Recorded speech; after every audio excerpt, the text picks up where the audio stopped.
ஜனாதிபதி கூட பதவிக்காலத்தை 5 வருஷமாக அதை வரையறை செய்ய வேண்டும். 5 வருடம் நிறைவு பெற கட்டம் வந்திருக்கிறது. அரசியல்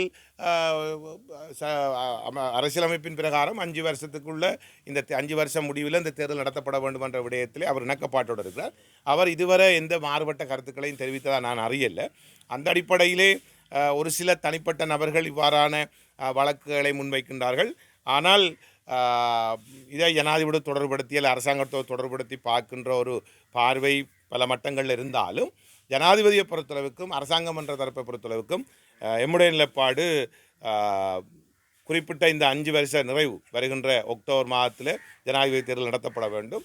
அதில் எந்த விதமான பின்வாங்கலும் இல்லாமல் அந்த கருத்திலே நாங்கள் திடமாக நிற்கணும். ஆனால் உண்மையிலே என்னென்னு சொன்னால் பொதுஜன பெரமுன உண்மையிலே உத்தியபூர்வமாக தங்களுடைய கட்சி சார்ந்து ஒரு ஜனாதிபதி வேட்பாளரை இதுவரை முன்னிறுத்தவில்லை. இரண்டாவது, பொதுஜன பெரமுன கட்சியில் இருக்கின்றதான உயர்மட்ட குழுவைச் சேர்ந்தவர்களுடைய கருத்துக்களை நான் அண்மித்த காலமாக அவதானித்து வருகின்றேன். மேடைகளிலும் சரி அல்லது பொது நிகழ்வுகளிலும் சரி, அதாவது தாங்கள் ரணில் விக்ரமசிங்க அவர்களுக்கு ஆதரவு வழங்குவதான கருத்துக்களை தான் அவர்கள் கூறிக்கொண்டு வருகிறார்கள். ஆனால் இதுவரை நான் நினைக்கிறேன் பொதுஜன பெரமுன கட்சி சார்பாக இதுவரை இறுதி முடிவுகள் எட்டப்படாத சூழல் இருக்கிறது. அவ்வாறான ஒரு சூழல் இருந்தாலும் ரணில் விக்ரமசிங்க அவர்களுக்குத்தான் ஆதரவு வழங்க வேண்டும் என்ற கருத்து அந்த கட்சி சார்ந்த உயர்மட்ட குழு உறுப்பினரிடம் காணப்படுகிறது. இருந்தாலும் இதுவரை இறுதி முடிவுகள் எட்டப்படவில்லை உத்தியோகபூர்வமாக.